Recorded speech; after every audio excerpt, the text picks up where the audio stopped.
எபிரேயர் 11ஆம் அதிகாரம். இப்போ நம்ம விசுவாசத்தை குறித்து பார்த்துட்டு வந்துட்டு இருக்கோம். போன வாரம் கடைசியாக பார்த்த கேரக்டர் பற்றி எத்தனை பேருக்கு ஞாபகம் இருக்குது? பாராக் இல்லையா? பாராக் எந்த ஸ்டோரியில் வந்தார்? தெபோரா இல்லையா? ஸோ அதுக்கு அடுத்து பார்க்கலாம். ஸோ விசுவாசம்ங்கிறது 11ஆம் அதிகாரத்தில் பார்க்குறோம். விசுவாசமானது நம்பப்படுகிறவைகளின் உறுதியும் காணப்படாதவைகளின் நிச்சயம், அதனால் முன்னோர்கள் நற்சாட்சி பெறார்கள். இப்போ விசுவாசம் இருந்தால் நீங்கள் ஒரு நல்ல சாட்சியாக இருப்பீங்க. உங்களுக்குள்ள தேவன் மேலே விசுவாசம் இருந்தால் நீங்கள் கண்டிப்பாக ஒரு நல்ல சாட்சி வாழ்வீங்க, இங்கே இருக்கிற கேரக்டர்ஸை போல். சரி, அடுத்து பார்த்தீங்கன்னா நம்ம நிறைய ஒருத்தவங்களா பார்த்துட்டு வந்தோம். ஆபேல் இல்லையா? ஒவ்வொரு கேரக்டர்ஸும் யாருக்கு எந்தெந்த கேரக்டர் ரொம்ப பிடிக்கும்னு கேட்டால், இப்போ எல்லாருமே எனக்கு இந்த கேரக்டர் ரொம்ப பிடிக்கும்னு ஆளாளுக்கு ஒரு கேரக்டரில் ஃபிக்ஸ் ஆகிட்டீங்க. பட் நான் சொல்லியிருந்தேன், எந்த கேரக்டரில் ஃபிக்ஸ் ஆனாலும் அந்த கேரக்டருக்கு மேலே தேவன் வைத்த அந்த விசுவாசத்தை உங்களுக்கும் வைத்து உங்களை அந்தளவுக்கு உயர்த்த இந்த ஜென்ரேஷன்லையும் அவர் உண்மையுள்ளவராக இருக்கார்.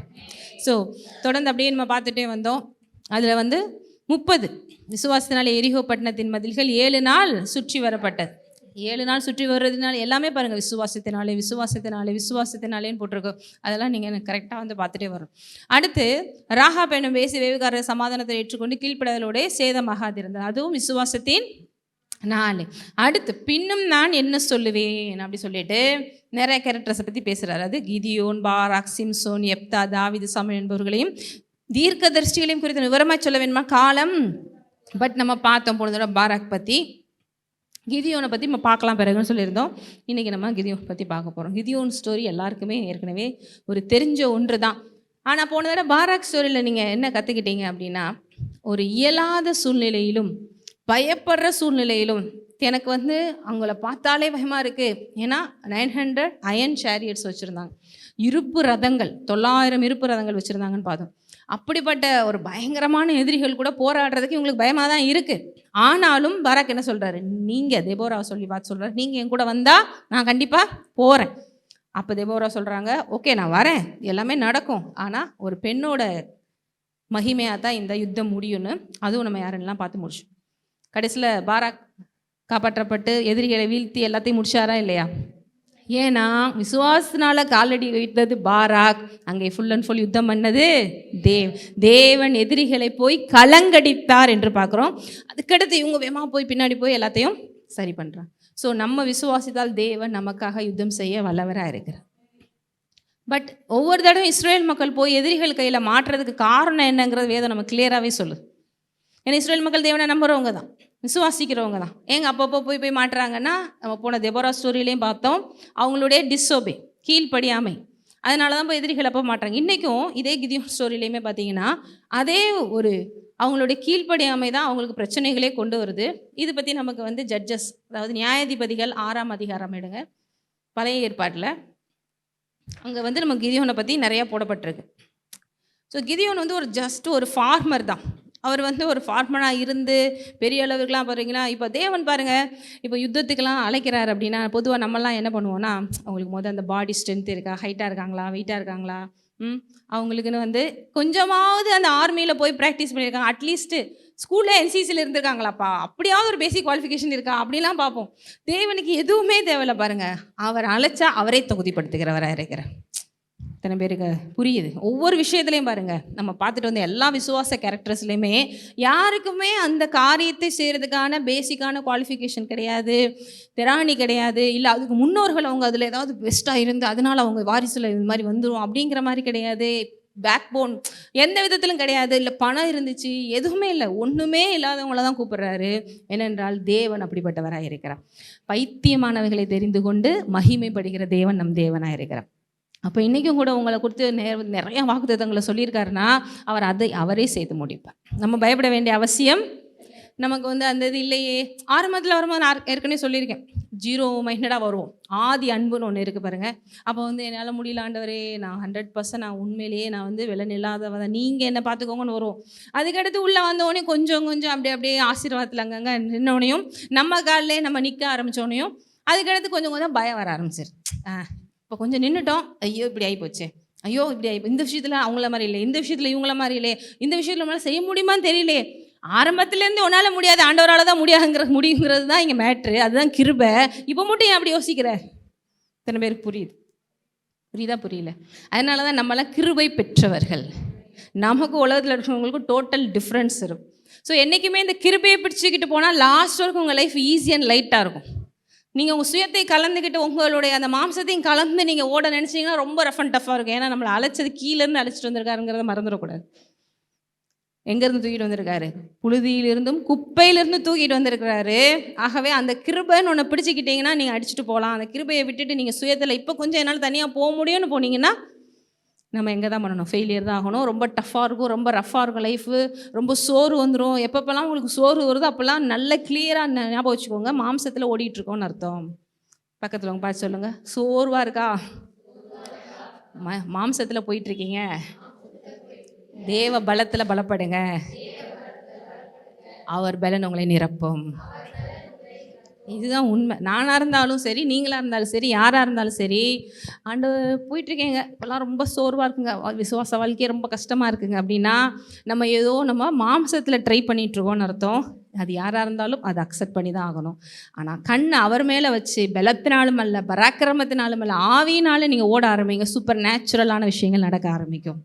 அப்போ இயற்கைக்கு அப்பாற்பட்ட விஷயங்களுக்குள்ளே வரும்பொழுது சோர்வு இருக்குமா? ஏன்னா ஃபுல் அண்ட் ஃபுல் உங்களுக்கு செயல்பட போகிறதே தேவன் உங்களுக்குள்ளே இருந்து செயல்படுகிறார், உங்கள் மூலமாக செயல்படுகிறார். அப்போ வெற்றி எப்படி இருக்குன்னா சூப்பர் நேச்சுரல் இதெல்லாம் இருக்கும். இப்போ பாராக்குக்கும் அப்படி தான் வெற்றி கிடைக்குது. இங்கேயும் அதே மாதிரி கிதியோனுடைய ஆரம்பம் நியாயாதிபதிகள்லையும் பார்த்தீங்கன்னா மறுபடியும் ஏன் அவங்க மறுபடியும் இஸ்ரேல் மக்கள் போய் மாற்றாங்கங்கிறதுக்கு வேதம் நமக்கு கிளியராகவே சொல்லுது.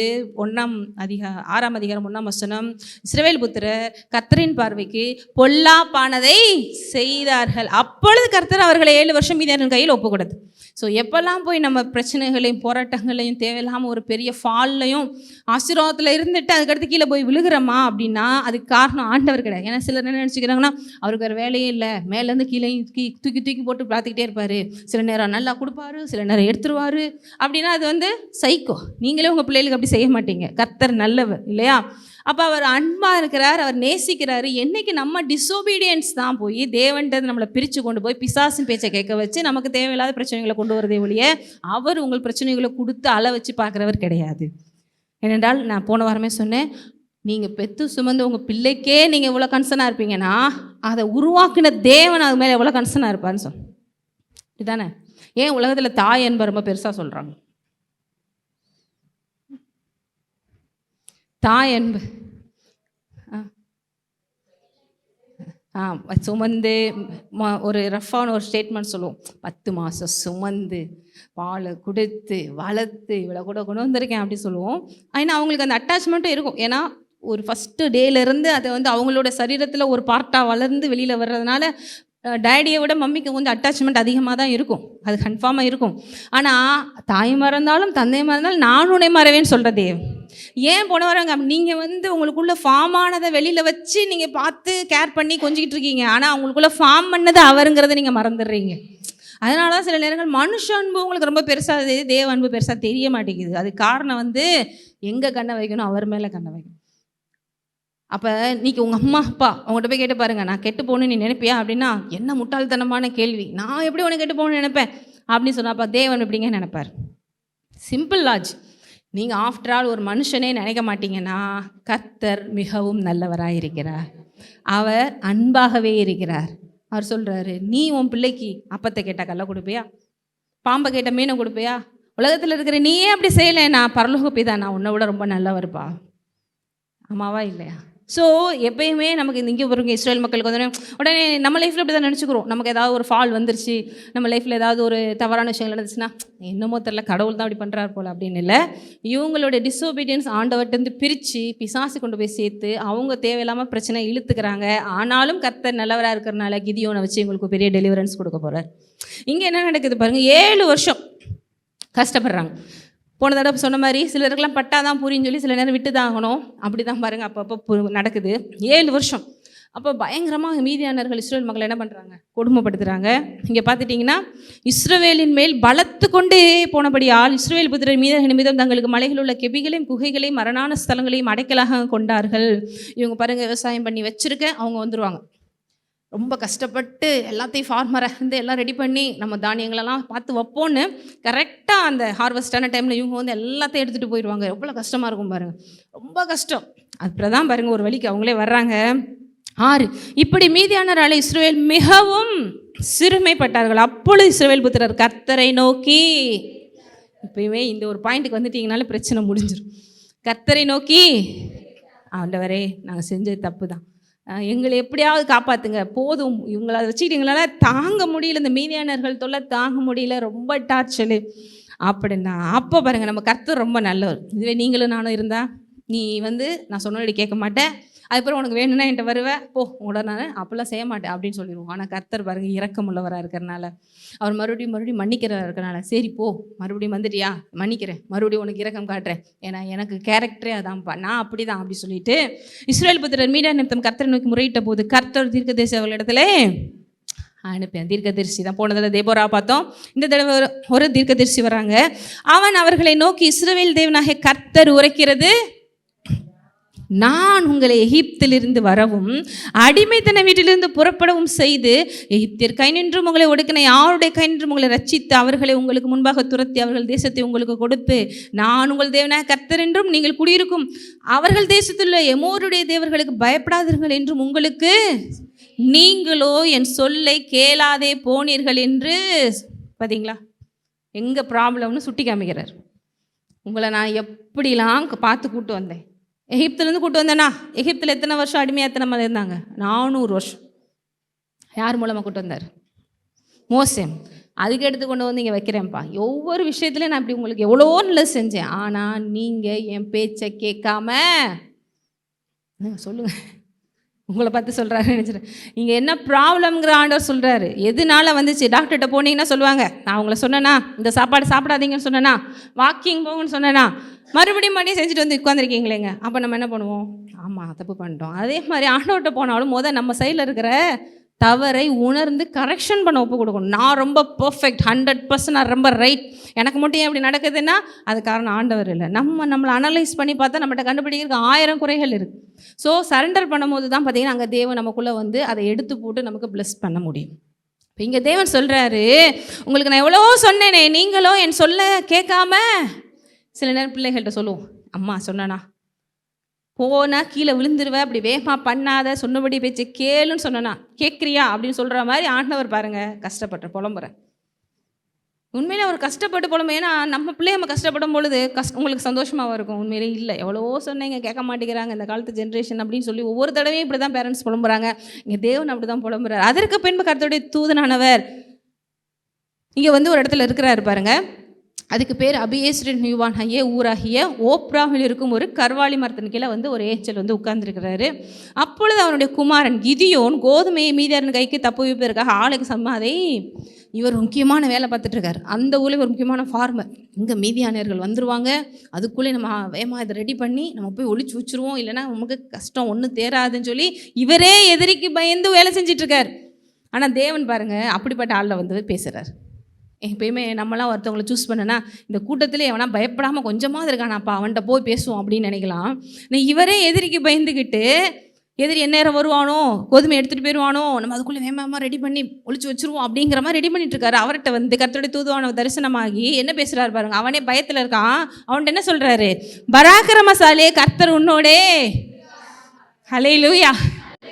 இதுதான் கர்த்தர். இத்தனை பேருக்கு புரியுது? உண்மையிலே என்ன சொல்லணும்? பயந்தாங்குழியே கையம் பயப்படுற கர்த்தர் கூட தான் இருக்காருன்னு சொன்னால் அது பாயிண்ட்டு. ஆமாவா இல்லை? ஆனால் இங்கே வந்து ஆண்டவர் என்ன சொல்கிறார்? எப்பயுமே இல்லாதவைகளை இருக்கிறவை அழைக்கிற தேவன். உனக்கு நீ கர்த்தருக்குள்ளே யாராக இருக்க, கர்த்தர் உன்னை எப்படி வச்சிருக்காரு, உன்னை ஆதியில் உருவாக்கும் பொழுது என்னுடைய சாயலின்படி ரூபத்தின்படி உருவாக்கினேன், இப்படி பயப்படுறதுக்கு உருவாக்கினேன். தேவன் பயமுள்ளாவே கொடுக்காமல் பலமும் அன்பும் தெளிந்த புத்தி ஆமலே கொடுத்துருக்காரு. எத்தனை பேருக்கு தெரியும்? ஆமேன்னு சொல்லிக்கிறீங்க, அப்புறம் பயந்துக்கிறீங்க. ஆமேன். ஆமாம் பயமாக இருக்குது. அப்புறம் பயமுள்ளாவே கூட பலவும் வந்து தெரிந்த புத்தியாவே கொடுத்துருக்கிறார். அப்புறம் பயமாக இருக்குது. அப்படி என்ன ஒரு அந்நியன் மாதிரி மாறிட்டே இருக்கிறீங்க எல்லாரும். அப்படி இல்லை, தேவனுக்குள்ளே இருக்கிறார் என்றால் நீங்கள் பயப்பட வேண்டிய அவசியம் இல்லை. உயிர்த்தெழுதலில் சொல்லிக் கொடுக்குறோம், எல்லாவற்றையும் பார்த்து கீழ்ப்படுத்திட்டார், ஏறி மிதிச்சு போங்க. ஆமேன். எத்தனை பேர் அந்த வாரம் ஃபுல்லாக ஏறி மிதித்து எல்லா சவால்களையும் சந்திச்சு அப்படி வந்து நிற்கிறீங்க. ஒரு 2 நாள் அப்படியே நல்லா இருக்குது சிஸ்டர், 3ஆவது நாள் அதனால மறுபடியும் பழைய சுவாபம் வந்து அப்படியே ஆகி போயிடுது. அப்படின்னு தான். அதுக்கு காரணம் நான் போன தடவை என்ன சொன்னேன்? ஒரு விஷயம் சொல்லி கொடுத்தேன், ப்ராக்டிஸ். என்ன வேணும்? நைட் ப்ரேயரில் சொன்னேன்னா, போன சண்டே சொன்னேன்னு தெரியல, எல்லாத்துலேயுமே நமக்கு ப்ராக்டிஸ் கண்டினியூவாக இருக்க தான் நீங்கள் அதில் எக்ஸலண்ட் ஆகும்.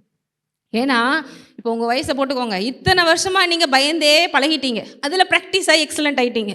இப்போ திடீர்னு மாறுமா சொல்லுங்கள். அப்போ அதில் ப்ராக்டிஸ் எடுக்கணும். இது கொஞ்சம் ஸ்பீடாக நடக்கும், ஏன்னா அவங்க கூட ஆவியானவர் இருக்கிறனால. ஸோ நீங்கள் ஒரு ஸ்டெப் எடுத்து வச்சா அவர் 10 ஸ்டெப்புக்கான ரிசல்ட்டை கொடுப்பார்.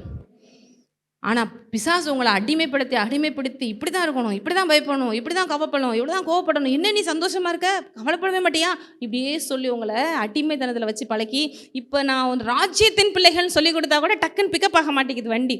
ஏன்னா பிரெயின் என்ன நீ இப்படி இருக்கக்கூடாது, இதுக்கெல்லாம் நீ பயப்படணுமே அப்படின்னு டியூன் ஆயிடுச்சு. இதுக்கு தான் தேவனோட வார்த்தை கேட்க கேட்க கேட்க இது போய் அதை வெளியில் துரத்தி இது உள்ள ஆளுகை செய்யும். அதனால தான் விசுவாசம் எப்படி வரும்? தேவனுடைய வார்த்தையை கேட்டுக்கொண்டே இருக்கிறனால வரும். இப்போ நீங்கள் 1 hour கேட்குறது மட்டும் போதும் நான் சொல்ல முடியாது. அதனால தான் நம்ம இதில் டெய்லி டிவோஷன்ஸ் போடுறோம், ஜிமெட் பண்ணுறோம், எல்லாம் பண்ணுறோம். ஏன்? கேட்டுக்கிட்டே இருந்தாதான் அந்த பழைய சுவாபம் இருக்குது பாருங்கள், அது வாஷ் அவுட் ஆகி இது போய் அங்கே உட்காந்து டாமினேட் பண்ணி உங்களை கிறிஸ்துவுக்குள்ளே எவ்வளோ பெரிய ஆளுங்கிறத உங்களுக்கே காமிச்சு அது வெளிப்புறமாக 4 பேருக்கு சாட்சியாக நிறுத்த வைக்கும். ஏன்னா அதுக்குள்ளே போய் பிரெயினுக்குள்ளே போய் நெகட்டிவான விஷயங்கள் உள்ள நியூரான்ஸாக ஃபார்ம் ஆகி உட்காந்துருக்கு. அதெல்லாம் டெலிட் பண்ணி ரீசைக்கிள் பின்னில் போட்டாலும் மறுபடியும் வந்துடுதா அப்படின்னா இல்லாட்டாலும் நீங்கள் போய் எடுத்து உள்ளே கொண்டு போய் வச்சுக்கிறீங்க. ஏன்னா எப்பயுமே உங்களுக்கு மறுபடியும் அந்த பயத்துக்கான இன்புட் கொடுக்கறதுக்கு ஒருத்தன் சுற்றி வேலை செஞ்சுட்டே இருக்கான். அவன் தான் யார்? 24 மணி நேரமும் 7 days எவனை விழுங்கலாமோ என்று கெச்சிக்கிற சிங்கம் போல நீங்கள் இவ்வளோ ஒரு சீரியஸான கண்டிஷனில் தான் ஜாலியாக இருக்கிறீங்க. எப்பயுமே நமக்கு ஒரு எதிரி இருக்கிறாங்கிற கான்சியஸ் நம்ம எல்லாருக்கும் வேணும். பயப்படுறதுக்காக சொல்லலை, கான்சியஸாக இருந்து அவராக இருக்கிறதுக்காக சொல். ஒவ்வொரு ஈச் அண்ட் எவ்ரி விஷயத்துலையும் நம்மளை எப்படி வஞ்சிக்கலாம், நம்மளை எப்படி தேவன்கிட்டருந்து பிரிக்கலாம், நம்மளை எப்படி கெடுக்கலாம் அப்படிங்கிறத அவனோட ஒரே நோக்கமாக செயல்பட்டு இருக்கானா நம்ம கேர்ஃபுல்லாக இருக்க வேண்டியது முக்கியமாக. அப்போ அதுக்கு தான் நமக்குள்ளே ஒருத்தர் கொடுத்துருக்காரு, ஹெல்ப்பர். அவர் யார்? அவர் சர்ச்சில் ஒரு 1/2 மணி நேரம் வருவாருங்க, அப்புறம் போயிடுவாருங்க. அப்புறம் என்ன ப்ரேயருன்னு உட்காந்தேன்னா ஒரு 10 நிமிஷம் வருவாருங்க, கடன் பேசுவேங்க, அப்புறம் போயிடுவாருங்க. இப்படி வச்சுருக்கீங்களா? இல்லை 24/7 அவரோட உறவாடில் வச்சுருக்கீங்களா? அதுதான் வெற்றியின் கிறிஸ்தவ வாழ்க்கைக்கு அடையாளம். இத்தனை பேருக்கு புரியுது? உண்மையிலேயே நான் தான் உங்களுக்கு சொல்கிறேன், 24/7 தேவனோடு நீங்கள் வாழலான்னா வாழலாம். ஆனால் நம்ம எப்படி சூஸ் பண்ணி வச்சுருக்கோன்னா, ஒரு 24 hours காலையில் ஒரு 10 நிமிஷம், சாயங்காலம் ஒரு 10 நிமிஷம், நைட்டு தூங்கும் ஒரு 10 நிமிஷம் ப்ரேயர் பண்ணுவோம். அந்த நேரம் மட்டும்தான் அவர் பக்கத்தில் இருக்கிற மாதிரி ஒரு ஃபீலிங் வரும். இல்லைன்னா மற்ற நேரம் ஃபுல்லாக நம்ம எங்கேயோ இருக்கிறோம், அவர் எங்கேயோ இருக்கார். அப்போ நம்ம இஷ்டத்துக்கு எத்தனை பேர் சொல்கிறீங்க 24/7 நான் கேட்டு தாங்க எல்லாமே செஞ்சுட்ருக்கேன் அப்படின்னா நம்ம யாராலையும் பர்ஃபெக்டாக அப்படி செய்ய முடியல. அதுக்கு தான் ப்ராக்டிஸ் ரொம்ப முக்கியம். சொல்லுங்கள் பக்கத்தில், எல்லாத்துலேயும் ப்ராக்டிஸ் ரொம்ப முக்கியம். இப்போ நான் நினைக்கிறேன், ஒருத்தவங்க அப்படியே டாப்பில் இருக்காங்க, மார்க்கில் 100 மார்க் எடுத்து சூப்பராக இருக்காங்க. நான் இப்போ தான் உள்ளே போய் உட்காந்துருக்கேன். உடனே அவங்கள மாதிரி நாளைக்கே மாற முடியுமா? இல்லை. நான் எய்ம் பண்ணுறது ஓகே, சந்தோஷப்படுறேன், அச்சீவ் பண்ண நினைக்கிறேன், தப்பு கிடையாது. ஆனால் அதுக்கான ப்ராக்டிஸ் இல்லாமல் நான் அச்சீவ் பண்ண முடியாது. அதே போல் நான் அவங்கள மாதிரி இவங்கள மாதிரி கடவுள் பாரு அவங்களெல்லாம் அப்படி வச்சுருக்காரு அப்படின்னு சொல்லி கம்பேர் பண்ணாதீங்க. ப்ராக்டிஸ் பண்ணுங்கள், ஆட்டோமேட்டிக்காக உங்களுக்கான விஷயங்கள் சேரும். இப்போ இங்கே தேவன் அப்படி பயத்தில் இருக்கிறவனை பார்த்து ஒரு வார்த்தை சொல்கிறாரு, பராக்கிரமசாலியே கர்த்தர் உன்னோடே இருக்கிறார். இன்றைக்கும் கர்த்தர் உங்களை பார்த்து அதான் சொல்கிறார். நீங்கள் நினச்சிட்டீங்க நாளாக ஒரு வீக்கு நாளாக அப்படியே இருக்கேங்க, என்னாலலாம் ஒன்றும் செய்ய முடியாது அப்படின்னு. ஆனால் கண்ட உங்களுக்கு என்ன சொல்கிறார்? பக்கத்தில் உங்களை பார்த்து இந்த வசனத்தை அப்படியே சொல்லுங்கள், பராக்கிரமசாலியே. கொஞ்சம் பார்க்குறக்கு சொல்ல முடியாத ஃபேஸ் மாதிரி தான் இருக்கும், சகிச்சு சொல்லுங்கள், பராக்கிரமசாலியே கர்த்தர் உன்னோடே இருக்கிறார். ஆமே. சொன்னோடனே உங்களுக்கு ஃபெய்த் வந்துருச்சா? பக்கத்துவங்க சொன்னோனையும் சிலர்லாம் இந்த மூஞ்சை பார்த்து வேறு சொல்லிட்டேன், இதை பார்த்தா பராக்கிரமசாலி மாதிரியா இருக்குது அப்படிங்கிற மாதிரி நினச்சி சொல்கிறேன். சிலர் சொல்லும் போது பராக்கிரமசாலியே கர்த்தர் உன்னோட தான் போயிருக்காரு அப்படிங்கிற மாதிரி அவங்க சொல்கிறதுலே உங்களுக்கு அப்படி ஃபயர் பிக்கப் ஆகணும். என்னைய பார்த்தா சொன்னீங்க பராக்கிரமசாலி, அப்போ ஆவியில் அப்படி நிறைஞ்சு இன்னொருத்தர சொல்லுங்கள், பராக்கிரமசாலியே கர்த்தர் உன்னோட கூட இருக்கிறார். ஹல்லேலூயா. இது சத்தியம். டாக்டர் சொல்லுவாங்க உங்களை நோய் இருக்கு, அவன் சரி என்னென்னமோ சொல்கிறான், அதெல்லாம் நீங்கள் நம்புறீங்க. அப்படியா? ஐயோ. ஆனால் கர்த்தர் சொல்கிறாருங்க, வானத்தை பூமி படைத்த கர்த்தர் சொல்கிறாரு, நான் உன் கூட தான் இருக்கிறேன், நீ பலவீனன் அல்ல, நீ பராக்கிரமசாலி அப்படின்னா நமக்கு அது மட்டும் ஆண்டவர் சொல்கிற மாதிரி நம்பர் கஷ்டமாக இருக்குது. அதனால தான் நான் போன தடவை ஒன்று கேட்டேன். போன தடவை சிஸ்டர்னு சொன்னாங்கல்ல, ஏன்னா எங்களால் நம்ப முடியல அப்படின்னு. அந்த நம்பிக்கைக்கு தான் சொல்ல, நாளைக்கு உலகம் இருக்குன்னு ஒன்றால் நம்ப முடியுதா? அதுக்கு உட்காந்து எஃப்டி போட்டு வச்சுருக்கீங்க, பேங்க்கில் சேர்த்து வச்சுருக்கீங்க, அட்மிஷனை போட்டு வச்சுருக்கிறீங்க, இன்னும் அடுத்தடுத்து ஃப்யூச்சருக்கு 20 வருஷத்துக்கு என்ன பிளான் எல்லாம் போட்டு வச்சுருக்கீங்க. நாளைக்கு கண்ணை திறந்து நீங்கள் இருப்பீங்க, உங்களுக்கு தெரியுமா? உங்களுக்கு இது மட்டும் எப்படி விசுவாசிக்கிறீங்க? அதுக்கு மட்டும் அது எப்படிங்க? அதான் நல்லா ஓடிடணும், 10 வருஷமாக ஓடுன்னு நினைக்கிறேன் அப்படின்னு. ஆனால் கர்த்தர் சொல்கிறாருங்க, வானத்தையுமே படுத்த கர்த்தர் உங்களை பார்த்து சொல்கிறாருன்னா நமக்கு நம்பர் கஷ்டமாக இருக்குது. அதுதான் சொல்கிறேன், நம்ம எந்த அளவுக்கு பலவீனமானவர்களாக இருக்கிறோம். நான் சொல்கிறது உங்களுக்கு புரியுதா இல்லையா? அதே மாதிரி தான் சொன்னேன், ஒரு பஸ்ஸில் ஏறி உட்காடுறீங்க, 1 மணி நேரத்தில் வந்து சேர்ந்துருவேங்க. நான் தான் போன வாரம் சொன்னேன், அந்த பஸ் டிரைவருக்கு இப்போ ரீசெண்டாக சோஷியல் மீடியாவில் வருது, திடீர்னு ஹார்ட் அட்டாக் வந்துடுது பஸ் டிரைவர். சிலர் வந்து ஹார்ட் அட்டாக்லையும் முயற்சி பண்ணி ஸ்டாப் பண்ணி மக்களை காப்பாற்றிடுறாங்க, சிலர் கொண்டு போய் விட்டுறாங்க.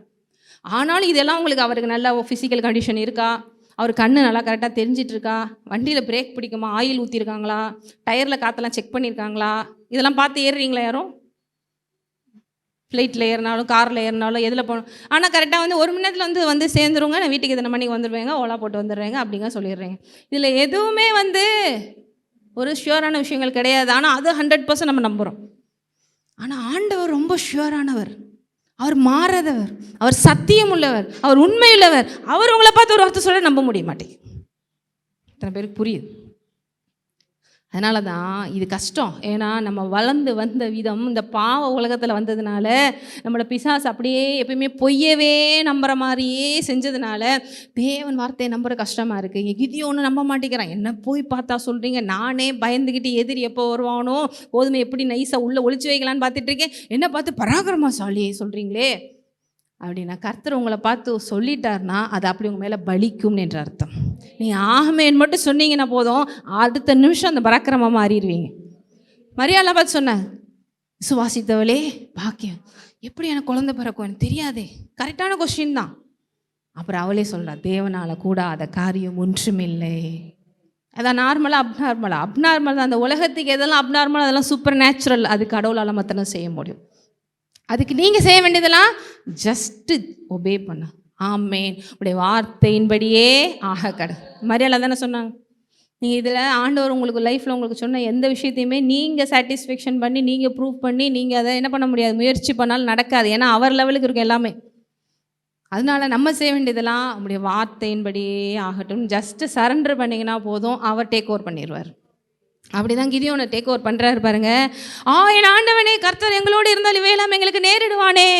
உடனே பாருங்க, நம்மள மாதிரி ஒரு ஆள் மாதிரி புலம்புற. எல்லாம் சொல்கிறீங்க கர்த்தர் உங்களோட தான் இருக்காருன்னு. கர்த்தர் எங்களோட இருந்தால் எங்களுக்கு ஏன் இவ்வளோ கஷ்டம், நாங்கள் என்ன கஷ்டப்படுறோம் தெரியுமா 7 வருஷம். எப்பயுமே மனுஷ புத்தி எப்பயுமே அப்படி தான் யோசிக்கும். இவங்க செஞ்ச விஷயங்கள், இவங்க மிஸ் பண்ண காரியங்கள் எதுவுமே நமக்கு தெரியாது. என்ன யோசிப்போம், கர்த்தர் எல்லாம் இருக்காருன்னு சொல்கிறீங்க, அப்படிலாம் இருந்தால் எங்களுக்கு முடியும் எப்படி நடக்குது. ஆனால் கிளியராக வசனம் போட்டுருச்சு ஆரம்பத்திலேயே, இவங்க கர்த்தரின் பார்வைக்கு பொல்லாப்பானதை செய்ததுனால தான் இவ்வளோ பிரச்சனை. இன்றைக்கி என் லைஃப்லையும் சரி, உங்கள் லைஃப்லையும் சரி, யார் லைஃப்பில் எவ்வளோ பெரிய ஊழியக்காரன் இருந்தாலும் சரி, கர்த்தர் எந்த தீமைக்கும் காரணர் அல்ல. இதை நீங்கள் தான் பிடிச்சிக்கணும். இவ்வளோ பெரிய ஊழியக்காரருக்கு அப்படி நடந்துருச்சு, இந்த குடும்பத்துக்கு அப்படி நடந்துருச்சு, ஏன் கர்த்தர் இவங்களெல்லாம் விட்டுட்டார் அப்படின்னு நினைக்கக்கூடாது. ஐயோ பாவம் எங்கே மிஸ் பண்ணிட்டாங்க, ப்ரேயர் பண்ணுவோம் அப்படின்னு நினைக்கணும். ஏன்னா அவர் என்றைக்கும் நல்லவர், அவர் என்றைக்கும் மாறாதவர். நம்ம மாறுறதுக்கு 1000 சான்சஸ் இருக்குது.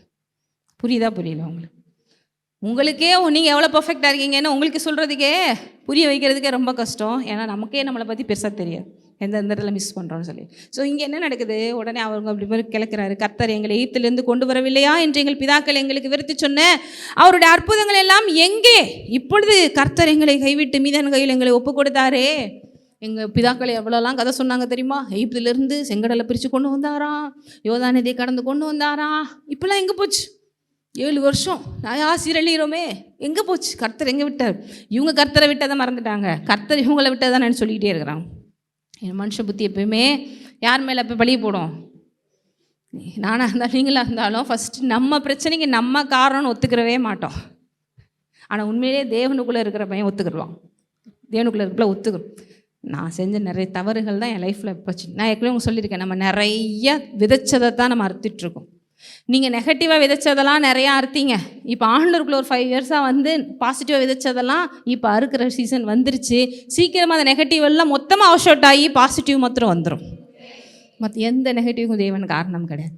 இவர் சொல்கிறாரு, எல்லாம் இப்படிலாம் இருந்துச்சுன்னா எங்களுக்கெல்லாம் ஒரு அற்புதம் கூட இப்போல்லாம் நடக்க மாட்டேங்குது. செங்கடெல்லாம் பிளக்க வேண்டாம், கொஞ்சம் எங்களை இப்படி அமைதியாக விட்டாலே போதுமே, ரொம்ப கஷ்டமாக இருக்குங்க லைஃபு அப்படின்னு ஏஞ்சல்கிட்ட உட்காந்து யார் பேசிகிட்டு இருக்கா? அதனால தான் நான் உங்களுக்கு அடிக்கடி சொல்லியிருக்கேன், ரொம்ப ஸ்ட்ரெஸ்லையும் பயத்தில் இருந்தால் ஆண்டவரே அவன் பக்கத்தில் வந்து பேசினாலும் உங்களால் புரிஞ்சுக்கிற முடியாது. நிறைய பேருக்கு நான் ரொம்ப டென்ஷனில் ஸ்ட்ரெஸ்ஸில் இருக்கேங்க, கர்த்தர் பேசுவான்னு பார்க்குறேன் பேச மாட்டேங்கிறான்னு சொல்கிறீங்களா? உண்மையிலேயே இப்படி பேசினா கூட உட்காந்து அவர்கிட்ட உட்காந்து நீங்கள் பேசிகிட்டு இருப்பீங்க. என் கஷ்டம் தெரியுமா உங்களுக்கு? யார்? ஆண்டவர்கிட்ட. இது மாதிரி நிறைய நீங்கள் இன்சிடென்ட்ஸ் பார்க்கலாம். அப்போ deep worry, deep stress, deep fear என்ன பண்ணிடுது? உங்கள் கண்ணை மறைச்சி உங்கள் முன்னாடி இருக்கிற தேவனாக இருந்தாலும் புரிஞ்சுக்கிற வைக்க மாட்டேன். இதுக்கு பெஸ்ட்டு உதாரணம் மகதில் என்ன மாதிரி எல்லாம் பார்த்தோம். உயிர் தெழுந்த இயேசு வந்து கூட நிற்கிறாரு, என்ன பண்ண முடியல, பார்க்க முடியல அவரை.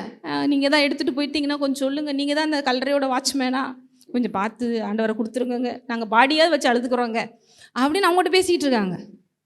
எத்தனை பேருக்கு இது எவ்வளோ முட்டாள்தனமாக தெரியும்? ஆண்டவர் நிற்கிறார்ப்பா, இவளுக்கு அது கூட தெரியாமல் இப்படி பேசிக்கிட்டு இருக்காப்பா.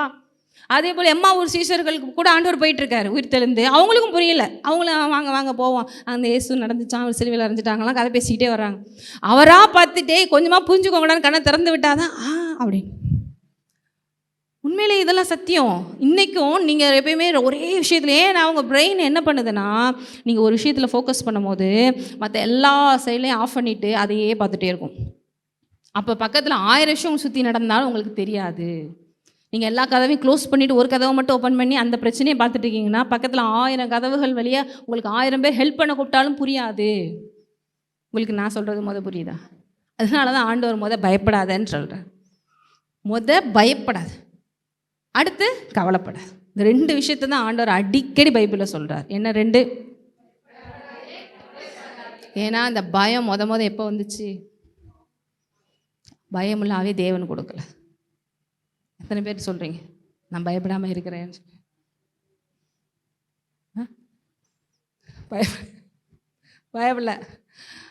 பயப்படாமல் இருக்கிறது ரொம்ப முக்கியம். இன்னும் சொல்ல போனால் பிசாசிட்ட சவாலாக சொல்லுங்கள், தேவன் என்னை பயப்படுற இடத்துல வைக்கலை எல்லாம். ஏன்னா எப்போ பயம் வருது உங்களுக்கு அப்படின்னா, இந்த விஷயம் நடக்காமல் போச்சிருக்கும், இந்த விஷயம் என்னைய ஸ்பாயில் பண்ணிடுச்சுன்னா, இந்த விஷயம் என்னைய ஏதாவது ஒன்றும் இல்லாமல் பண்ணிடுச்சுன்னா, இப்படி ஆயிடுச்சுன்னா அப்படி ஆயிடுச்சுன்னா தானே. அதுதான் எல்லாம் ஆக வைக்கிற தேவன் கூட இருக்கிறாரு, அப்புறம் எப்படி ஃபெயிலியர் ஆக முடியும்? சில பேருக்கு புரியுது. அப்போ எதுக்கு பயம்? சில பேருக்கு கிளியராக புரியுது. இப்போ எல்லாத்தையும் சமாளிக்க முடியும், மேற்கொள்ள முடியும், வெற்றி பெற முடியும், ஜெயம் எடுக்க முடியும். இன்றைக்கி உங்களுக்குள்ளே இருக்கிற தேவனை நீங்கள் 100% ஃபோக்கஸ் பண்ணி நீங்கள் அங்கே பார்க்குறீங்களோ அந்த சூழ்நிலை உங்களுக்கு கீழ்ப்படியும். எப்படி தான் தாவீது பண்ணார்? தாவீதை பற்றிலாம் அடுத்த வரிசையாக வருது. கோலியாத் நிற்கிறாரு, ஆனால் கொஞ்சம் கூட பயம் இல்லை கோலியாத்தை பார்த்து. நீங்களாக இருந்தால், நம்மளாக இருந்தால் என்ன பண்ணியிருப்போம்? கோலியாத் அங்கே ஹைட்டை பார்த்தாலே எனக்கு தலை சுற்றிடுச்சுங்க. யாராவது தண்ணி கிண்ணி தொளிச்சு தான் ஹெல்ப் பண்ணும். அப்பா இவ்வளோ பெரிய ஹைட்டு, இப்படி ஒருத்தனை நான் பார்த்ததே இல்லையே. நிறைய பேருக்கு பயம்லாம் தேவையில்லை, சும்மா லைட்டாக சல்லுன்னு போதுங்க, கருப்பாக போதுங்க, வா எங்கள் வீட்டை சுற்றி எனக்கு தெரியலையே, ஒன்றுமே இல்லை நமக்கு. இப்படிலாம் நிறையா பயங்கள் வந்துடுது.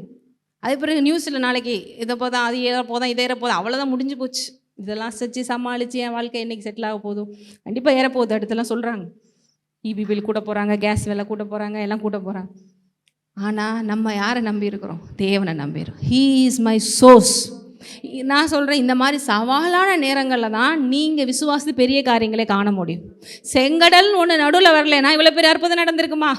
யோர்தான் நதின்னு ஒன்று நடுவில் வரலைன்னா இவ்வளோ பெரிய அற்புதம் நடந்திருக்குமா? சிங்கக்கேபியில் தானியேலை தூக்கி போடலன்னா தானியேலுக்கே தெரிஞ்சிருக்காது என் தேவன் இவ்வளோ பெரியவர்னு. அதனால் பிரச்சனைகள் வந்தால் சவாலாக நீங்கள் என்ன பண்ணுங்கள்? வெல்கம் பண்ணுங்கள். ஏன்னா அந்த பிரச்சனையின் முடிவு நான் ஜெயிக்க போகிறேன். பிரச்சனையை பார்த்து பயப்படுறதுக்கு தேவன் வைக்கல, பிரச்சனைகளை மேலே ஏறி மிதித்து சென்று ஜெயம் எடுக்க தேவன் வைத்திருக்கிறார். ஏன்னா உபத்திரவங்கள் உண்டு, ஆனால் திடன்கொள், நான் அதெல்லாம் மட்டும் ஜெயித்தேன். அந்த ஜெயித்ததே எனக்குள்ளே இருக்க. ஐயோ போனவனே 1 மணி நேரம் பயமாக இருக்கே. அதனால தான் வார்த்தையை கேட்டுக்கிட்டே இருங்கன்னு சொல்கிறது. இந்த 1 மணி நேரம் கேட்டது போதாது. ஏன்னா உள்ளே இருக்கிற தேவையில்லாத விஷயங்கள் வெளியே போகிறதுக்கு இது போய் இன்பில்ட்டாக பார்த்துக்கணும். வெனஸ்டே சொல்லி கொடுத்தவங்களுக்கு ஆரோக்கியம்னா என்ன? அதான் சொன்னேன், சுகம் வந்து எனக்கு கேன்சர் வந்துருச்சுங்க சரியாயிடுச்சு, எனக்கு வந்து இந்த பிரச்சனை இருந்ததுக்கா சரியாயிடுச்சு. இது வேற ரகம். நோயினா என் லைஃப்பில் என்னன்னே பார்த்ததே இல்லைங்க, அதுதான் ஆரோக்கியமான வாழ்க்கை, அதை தான் தேவன் உண்மையில உங்களுக்கு கொடுத்துருக்குறார். இது எந்த ரகம்? புரியுதா உங்களுக்கு? செங்கடலை பிளந்துட்டு போப்பா சொல்கிறது ஒரு ரகம். புதிய ஏற்பாடில் கடல் மேலே நடந்துட்டு போயேன், என்ன பிரச்சனை? ஹல்லேலூயா. புரியுதா? பிரிக்கலாம் வேண்டாமா, அப்படி மேலே போயிட்டே இரு. ஹல்லேலூயா. அந்த தேவன் உங்களுக்குள்ளே இருக்கிறாரு. பேதுருவை பார்த்து ஜஸ்ட் வா அப்படின்னு சொன்ன தேவன் அவங்க கூட இருக்காரு. ஐயோ ஆண்டவரே முங்கிட்டேன்னா அந்த சுற்றி ஒரு 4 பேர் உங்களை கூப்பிட்டுட்டே இருப்பாங்க போட்டை சுற்றி. அதுக்கு தான் அங்கே இருக்கிறதெல்லாம் ஆஃப் பண்ணி விட்டுருவோம். இந்த பக்தி இல்லாத ஆளுகளோட கலந்தீங்கன்னு வச்சுக்கோங்க, பரிசுத்தம் இல்லாத ஆளுகளோட, ஐயோ டேய் பேதுரு தண்ணி மேலே நடந்துட்டு இருக்கடா, பார்த்தியா இல்லையா, ஒரு நிமிஷம் உள்ளே போகிறடா சொன்னதுலேயே எங்களுக்கு என்ன ஆயிடுச்சு, டொபுக்குன்னு உள்ளே போயிட்டான். ஆண்டவர் உடனே தூக்கிட்டார். பரவாயில்ல, என்னை நம்பி இப்படி ஸ்டார்ட் பண்ணிச்சு, விடக்கூடாது அப்படி சொல்லி. இந்த மாதிரி ஒரு 4 ஃப்ரெண்ட்ஸ் உங்க கூட இருப்பாங்க, அவங்களெல்லாம் மட்டும் கேட்டுறாதீங்க. டேய் கொஞ்சம் மியூட்லேயே போட்டு வைக்கிறேன்டா உன்னைய. நீங்கள் இந்த மாதிரி ஆளுகளெல்லாம் மியூட்டில் போட்டு வச்சாதான் தேவனோட சத்தத்தை மாத்திரம் கேட்டு சூப்பர் நேச்சுரலான விஷயங்கள் லைஃப்பில் ஃபீல் பண்ண முடியும். ஏன்னா இந்த மாதிரி சொல்கிறதுக்கு 1000 பேர் இருக்காங்க. வேண்டாண்டா ரிஸ்க்கு, உள்ளே போயிடுவேன், ஏற்கனவே காற்றடிக்குது புயல் அடிக்குது அப்படி சொல்லிட்டு. ஆனால் ஆண்டவரை மட்டும் பார்த்துட்டு இருக்கும்போது நடக்கிறாரு. கண்ணை இந்த பக்கம் வச்சு காதில் 4 விஷயம் கேட்டோன்னு உள்ளே போயிடுறாரு. இது காரணம் ஆண்டவரா? இதுக்கும் நீங்கள் சொல்லுவீங்க, நம்ம என்ன சொல்லுவோம், ஆண்டவர் தான் உள்ளே பொத்துன்னு விட்டுட்டாரு அப்படி. எந்த நெகட்டிவான விஷயத்துக்கும் தேவன் காரணம் அல்ல. நம்ம கண்ணை எங்கே வைக்கிறோம் முக்கியம். கிதியோனை ஃபோர்ஸ் பண்ணி தயவுசெய்து புரிஞ்சுக்கூடா, நீ பராக்கிரவான்டா, நீ பாக்கியவான்டா அப்படி சொல்லி கன்வின்ஸ் பண்ணுறாரு. கர்த்தர் அவனை நோக்கி, உனக்கு இருக்கிற இந்த பலத்தோடே நீ இஸ்ரவேலை மீதியானன் கைக்கு நீங்களாக்கி உன்னை அனுப்புகிறவர். ஹல்லேலூயா. இந்த ஒரு கான்ஃபிடென்ட் இருக்கணும். அன்றைக்கி மோசேயை பார்த்து கன்வின்ஸ் பண்ணுறதுக்கு பெரும்பாடு பட்டாருங்க நம்ம தேவன். எனக்கு திக்குவாய்ங்க, நம்ம எப்பவுமே எஸ்கேப் ஆகிறது தான் ரொம்ப சந்தோஷம். ஆண்டவரே என்னையெல்லாம் விட்டுருங்க, பார்வோன் முன்னாடி எவன் போய் அடி வாங்குறது, நானே பாவம் ஒரு கொலை செஞ்சுட்டு ஓடி வந்து உட்காந்துருக்கேன் காட்டுக்குள்ளே. மோசே என்னைய போய் மறுபடியும் பார்வோனை பார்க்க சொல்கிறீங்கன்னா எப்படி மாட்டி வர்றீங்க பாருங்க நீங்கள் அப்படின்னு. எனக்கு திக்குவாயும் பெப்ப என்ன வராது பார்வோனுக்கு முன்னாடி. இல்லைப்பா நான் கூட பேசுகிறேன், நான் உன் வாயாக இருக்கிறேன், நீ ஏன் பயப்படுறேன், எனக்கு பயமாக இருக்குது அப்படி. அப்புறம் பாரு கம்பு வச்சிருக்கேன் கீழே போடு, இப்போ என்னாச்சு பாமா மாதிரி சரி இப்படி அப்போ பாரு உங்க கூட இருக்கிறேன் அப்படிலாம் சொல்லி. அப்போ உங்கள் பேர் கேட்பாரு, நீங்கள் யாருன்னு சொன்ன என்ன சொல்கிறது, இருக்கிறேன்னு சொல்லு, போ இப்படிலாம் சொல்லி தான் இன்றைக்கி நம்மளால இவ்வளோ லெவல் கொண்டு வந்திருக்கு. இத்தனை பேர் நீங்கள் சொன்னோன்னே அப்படி கீழ்படுகிறாங்க, கிடையவே கிடையாது. இவ்வளோ பெரிய விஷயமா, ஆண்டவரே என்னை விட்டுருங்க. சபையில் எத்தனை விசுவாசிகள் இருக்காங்க, அவங்கள பாருங்கள். இங்கே இவரை சொல்கிறாரு, உன்னை அனுப்புகிறவர் நான், உனக்கு கேரண்டி நான், உனக்கு பேக் போன் நான், நீ என் பேச்சு தானே கேட்டு போகிற, எப்படி விடுவேன் நான்? இத்தனை பேருக்கு புரியுது. உனக்கு என்ன பலம் இருக்கும் அதில் போப்பா. அந்த வீக்குன்னு சொல்லிட்டு பரவாயில்ல நீ போ, அதில் மகிமைப்பட நான் பெரியவர். எனக்கு குவாலிஃபிகேஷனே நானே ஃபெயிலுங்க, இதை வச்சு நான் என்னங்க பண்ண முடியும்? உனக்கு இருக்கிற பலத்தோடே போ, நான் மகிமைப்படுவேன். நிறைய பேருக்கு அந்த மாதிரி ஏதாவது குறைகள்லாம் மனசில் இருக்கா? நான் வந்து படிக்கலைங்க, நான் வந்து இவ்வளோ தான் படிச்சிருக்கேன், இல்லை என்னுடைய பேக்ரவுண்டு இவ்வளோ, நான் ஒரு பொம்பளை பிள்ளையாக பிறந்துட்டேன், இப்படிலாம் ஏதாவது குறைகள் இருக்கா? தேவன் சொல்கிறார், உனக்கு என்ன இருக்கோ அதில் நீ போ, உன்னை அனுப்புகிறவர் நான். ஸோ உங்கள் கூட யார் இருக்காங்கிறதா மேட்ரு நமக்கு. பிசாசு உங்களை பார்த்து ஒன்றும் பயப்பட போகிறது இல்லை, உங்கள் கூட இருக்கிறவரை பார்த்து தான் பயப்பட போகிறான். அந்த கான்சியஸில் நீங்கள் போங்க. உங்கள் கூட யார் இருக்கா? தேவன் இருக்கிறாரு. அந்த கான்சியஸில் போனீங்கன்னா அவனுக்கு தெரிஞ்சிடும் இது சாதாரண நாள் இல்லை, இவர் கூட தேவன் இருக்கிறார். அந்த கான்சியஸை எடுத்து வச்சுட்டு நீங்கள் தனியாக போனீங்கன்னா அப்புறம் வேறு லெவல் தான், பிசாசு எண்டிங் கொடுப்பான்.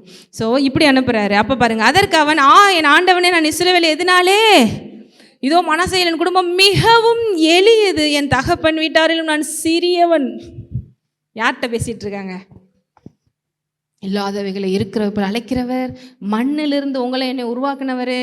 நீங்கள் நான் எதுலேருந்து வந்தோம்? மண்ணில் செஞ்சு ஃபூன் ஊதுனா வந்துடுறோம்.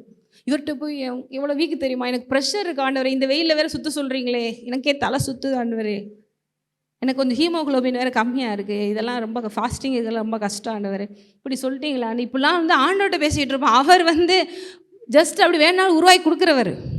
எத்தனை பேருக்கு புரியுது? அம்மாவா இல்லையா? உங்களே என்னை மாதிரி எத்தனை லட்சம் பேரை உருவாக்க முடியுமா? உருவாக்க முடியாது. சூரியன் உண்டாகட்டுன்றாரு, முந்திருது. பறவைகள் மீன்கள் உருவாகட்டுன்றாரு, நமக்கு ஒரு சாம்பார் வைக்கிறதுக்கு ரொம்ப கஷ்டமாக இருக்குது.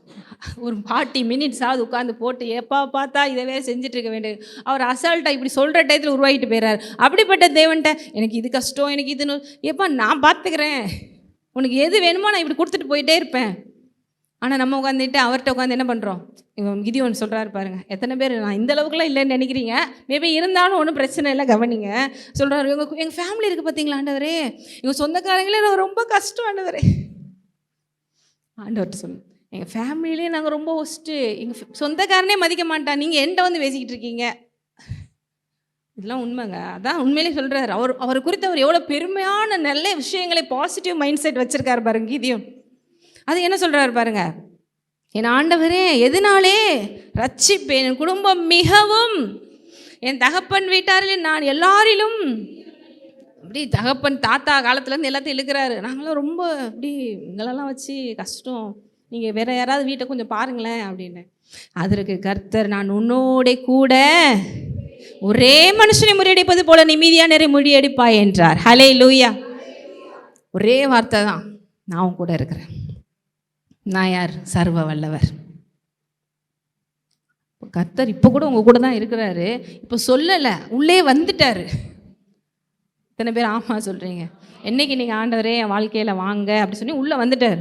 இப்போ உங்க கூட தான் இருக்கிறாரு. ஆனால் நம்ம மைண்டு, நான் என்ன தனியாக கிடந்து என்ன பண்ணுவேன், நான் என்ன பண்ணுவேன், இந்த காசை வச்சுட்டு நான் எப்படி சமாளிப்பேன், என் சூழ்நிலை இப்படி இருக்கு, நான் என்ன பண்ணுவேன், எனக்கு இவ்வளோ தானே அறிவு இருக்குது, என் பிள்ளைகள் இப்படி இருக்காங்களே, நான் என்ன பண்ணுவேன், அந்த நான் யோசிச்சு கூட இருக்கிற அந்த பெரிய தேவனை மறந்துடுறோம்.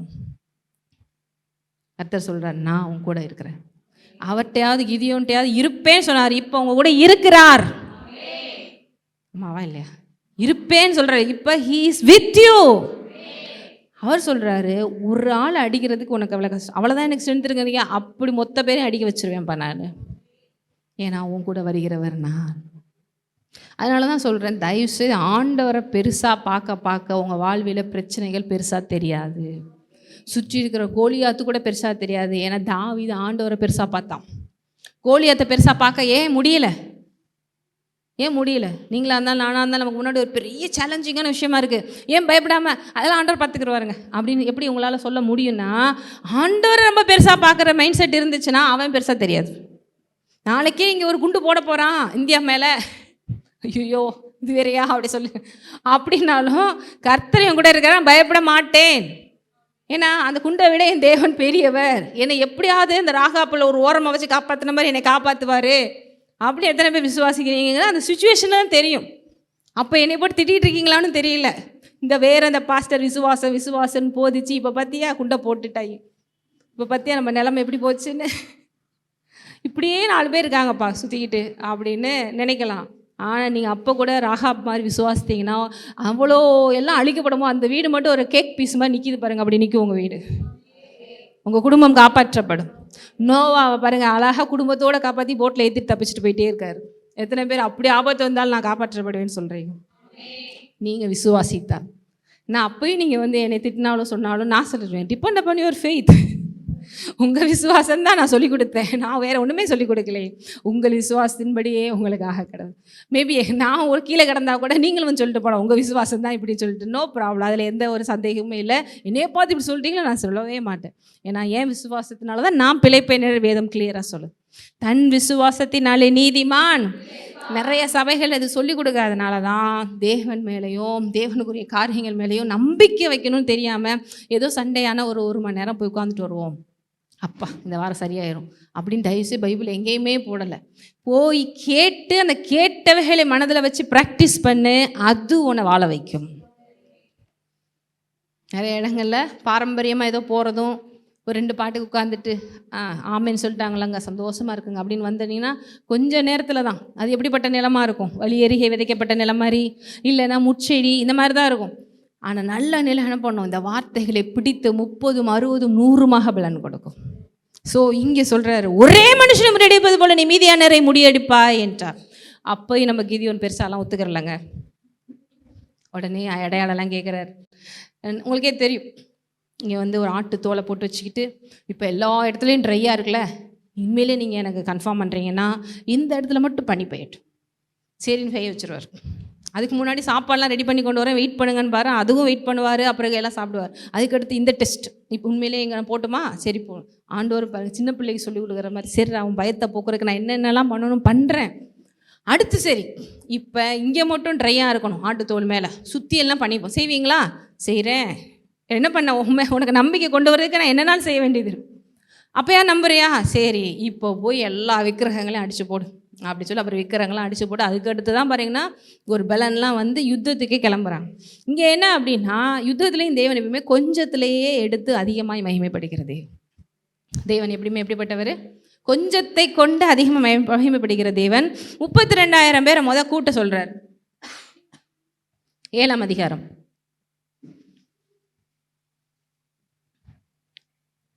2 படிங்க.